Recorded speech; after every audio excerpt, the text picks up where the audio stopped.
이곳은 대전의 어느 공연장입니다. 검은 옷을 차려입은 외국인 무리가 무대 위로 올라서는데요. 저마다 손에 하나씩 악기를 쥐고 있습니다.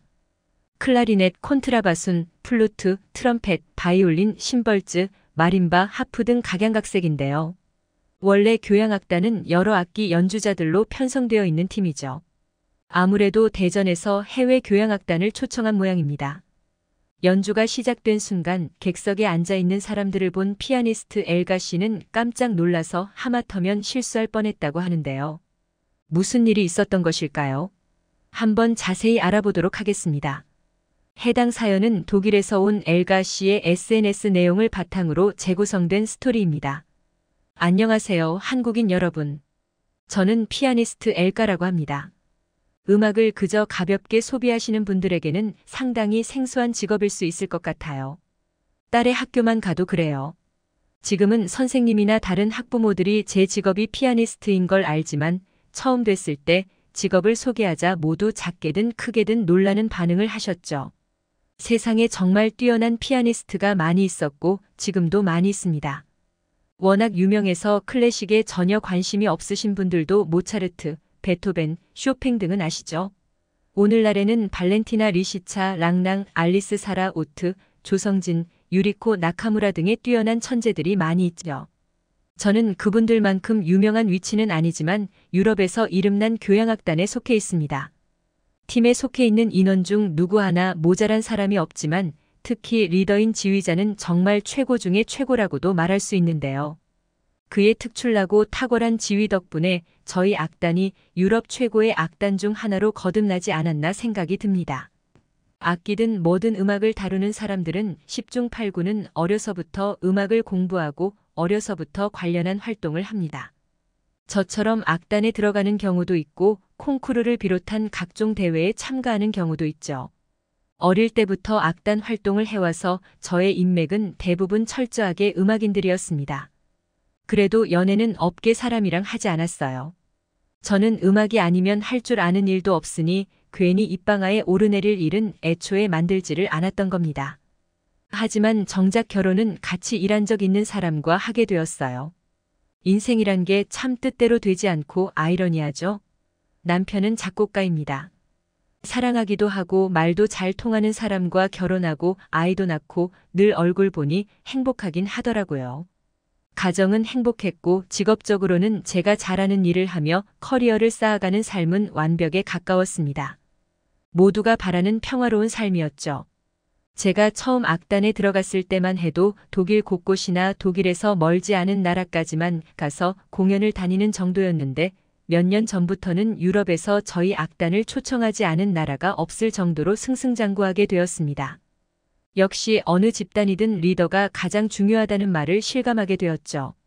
물론 일하는 연차가 쌓일수록 단원 개개인의 역량이 늘어난 것도 큰 몫을 했습니다. 언젠가부터는 유럽을 넘어 미국, 캐나다 등에서도 저희 악단을 초청하더라고요. 그 먼 곳까지 소문이 났던 모양이에요. 저를 비롯한 단원 모두가 영광스럽고 또 자랑스럽게 생각하며 단체로 비행기에 몸을 실었습니다. 긴 시간 비행하느라 무척이나 피곤했었죠. 그때는 일정이 되게 좋게 짜여 있었습니다. 미국의 한 도시에서만 저희를 초청한 게 아니었기 때문이죠. 가장 먼저 공연했던 곳은 일리노이주 에번스턴에 있는 명문 사립대학교의 강당이었습니다. 그곳에서는 저희를 비싼 돈 들여서 초청했었는데요. 학생들에게 교양을 가르치기 위해 특별히 재학생들을 대상으로 여는 공연이었습니다. 재학생들에게만 무료로 입장할 수 있게 해주더군요. 저는 그 정책을 꽤 좋게 봤습니다. 역시 명문대 학생들이라서 그런지 관람 매너가 좋더군요. 과한 것도 없었고 부족한 부분도 없었고 거의 정석적인 반응만을 보여주었고 저희는 무난하게 공연을 마무리한 뒤 코네티컷주의 한 작은 도시로 갔습니다. 에번스턴에서 너무 멀어서 비행기를 타고 가야 했죠. 심지어 저희가 머무를 곳은 공항과 꽤 멀었기 때문에 공항에 내려서 쉬지도 못하고 곧장 차를 타고 이동해야 했습니다. 이 도시는 미국에서 유명한 도시가 아닙니다. 잘 사는 도시가 아니죠. 인구도 10만 명이 좀 넘는 정도로 정말 작은 도시입니다. 그런 도시에서 어떻게 저희 악단을 섭외했나 싶으실 텐데요. 알고 봤더니 이건 악단장님이 재능 기부차 거의 무보수로 공연해주기로 한 것이었습니다. 저희에게 지급될 비용은 악단장님이 다 챙겨주셨기에 항의하는 단어는 없었죠. 악단장님은 원래 사회복지나 자선에 관심이 많으셨던 분이라 이해하지 못할 행동은 아니었습니다. 하지만 이 도시의 공연장처럼 열악한 곳은 거의 처음 가본 거라서 집중이 안 되는 듯 했죠. 그래도 열심히 최선을 다했습니다. 악단장님은 정말 멋지고 존경스러운 분이셨으니 잘해드리고 싶었거든요. 만반의 준비를 마치고 모두 무대 위로 올라섰습니다. 영국의 가장 호화스러운 공연장에서 연주했을 때와 다를 바도 없이 최선을 다해서 연주했습니다. 그런데 관객들의 반응에 충격을 받았어요. 지루하다. 언제 재밌어지지? 이러다 잠들게 생겼어. 저는 긴 시간 공연을 해오면서 이런 반응을 처음 받아봤습니다. 사람들의 야유로 신경이 쏠리는 바람에 실수를 저지르고 말았죠. 음이 이탈해버려서 당황했습니다. 저는 더 실수하지 않으려 애쓰느라 연주하는 내내 격양되어 있었기 때문에 공연이 끝나고 나서도 계속 얼굴이 빨갰습니다. 그 공연은 자선사업 개념으로 이루어진 거라서 티켓값도 받지 않았다고 했습니다. 그래서 교양이라고는 없는 사람들이 공짜니까 좋다고 몰려와 앉아 있었던 것 같은데 그래서 그 사달이 나버렸던 거죠. 앞서 저는 어려서부터 음악 교육을 받았다고 말씀드렸는데요.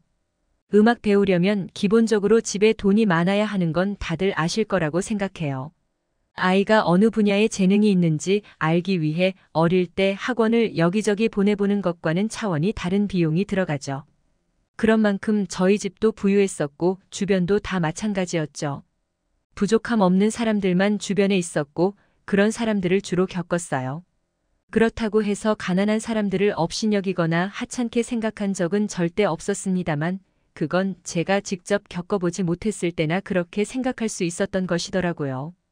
주변 사람 중 소수가 간혹 물질적으로 풍요롭지 못했던 사람들은 교양이 없어서 싫다고 한 적이 있었는데 순간에는 동의하지 못하다가 직접 느끼니까 왜 그런 말을 했는지 알겠더군요. 저는 30이 넘어서까지 이런 사람들을 직접 겪은 적이 없었던 것입니다. 그래도 최대한 좋게 생각하려고 했고 세상에는 나와 전혀 다른 사람들도 존재하고 있다는 쪽으로 이해했죠. 코네티컷주의 소도시에서 작은 충격을 받고 다시 독일로 돌아간 뒤 또 한동안 연습과 공연에 전념하는 일상을 보냈는데요. 또 먼 나라까지 공연을 가게 되었습니다. 이번에는 정말 먼 나라였어요. 그 나라는 바로 아시아의 한국이었죠. 물론 독일에서 미국도 많이 멀었지만 한국은 더 멀었습니다. 그런데 단원 중에 한국이라는 나라에 대해 아는 사람이 많이 없더군요. 한국이라는 나라의 존재는 다들 알고 있고 그 나라에서도 유명한 음악인들을 배출했다는 건 알아도 국제 정세 관점에서 봤을 때는 존재감이 약한 나라인지 잘 아는 사람이 거의 없었습니다. 그래서 솔직히 저는 내심 코네티컷주 소도시에서의 작은 충격이 떠올랐죠. 한국이 후진국이 아닐까 싶었고 그래서 사람들의 교양 수준도 너무 낮지 않을까 싶었거든요. 심지어 한국의 수도인 서울도 아니고 지방에 있는 대전이라는 도시에서 공연을 하게 되는 거라고 들었습니다. 그래서 이번에도 무료로 해주러 가는 건가 했는데 그렇지 않았고 공연을 요청한 재단에서 비용을 전부 지불했다고 합니다. 나라 자체는 수준이 그리 높지 않아도 그런 나라에도 당연히 부자들은 있을 테니까요. 그래서 저희 악단은 한국의 대전으로 향했습니다. 한국하면 인천공항이라던데 대전 근처 청주라는 도시에 국제공항이 있어서 금방 숙소에 도착할 수 있었습니다. 한국이라는 나라는 생각했던 것보다 접근성이 좋은 것 같더군요. 미국 코네티컷에서 지냈던 곳보다는 숙소가 조금이라도 낫기를 바랐는데 숙소에 들어선 순간 말문이 막혔습니다. 생각지도 못한 고급 호텔이었기 때문이죠. 공연장도 숙소만큼 뛰어나면 좋을 텐데 그런 생각으로 차를 타고 이동했는데요. 저희가 도착한 곳은 대전예술의전당이었습니다. 겉으로 보기에 무척 커 보이긴 했는데 못지않게 중요한 것은 내부였죠. 공연장 내부는 품위와 함께 안락함이 느껴지는 아주 멋진 분위기를 자아내고 있었습니다. 미국에서의 경험과는 전혀 달랐어요. 저는 분위기가 좋을수록 집중이 잘 되는 타입이라 연습이 매끄럽게 잘 되었던 것 같아요. 관계자분들도 굉장히 친절하고 젠틀하셔서 한국에 있는 동안 기분이 나빴던 적이 한 번도 없었습니다. 그리고 마침내 공연 당일이 되자 수많은 관객들이 공연장으로 몰려들었죠. 저희는 시간에 맞춰 무대 위로 올라갔고 지휘자의 지휘에 따라 연주를 시작했습니다. 그 순간 갑자기 코네티컷에서의 기억이 떠올라 살짝 긴장이 되더군요. 지루하다고 욕먹었던 구간이었거든요. 하지만 객석에서는 아무 소리도 들리지 않았습니다. 모두가 숨죽여 저희를 가만히 바라보고만 있더라고요. 소음을 내는 이가 아무도 없었고 규칙에 따라 카메라를 드는 사람도 아무도 없었습니다. 연주가 한 번 끝나면 그때마다 관객들은 손이 아플 정도로 길게 박수를 보내주셨습니다. 그게 몇 차례 반복되었죠. 마지막에는 일부 관객들이 일어나서 3분 이상 박수를 쳐주셨는데 그것은 제 클래식 인생에서 굉장히 기억에 남는 아름다운 장면이었습니다. 한국이 후진국인 줄 알았는데 미국의 어떤 도시보다는 훨씬 발전된 시민의식을 지니고 있었더라고요. 한국에서 몇 번 공연을 해본 지금은 한국이 얼마나 멋진 나라인지 잘 알게 되었습니다. 좋은 경험을 하게 해주신 한국 관객분들에게 고맙다는 말씀을 드리고 싶네요. 지금까지 엘까 씨가 보내주신 사연에 대해 소개해드렸는데요. 어떻게 보셨나요? 클립뉴스에서는 여러분의 사연을 기다리고 있으니 소개해주고 싶은 사연이 있으시면 언제든 제보 바랍니다.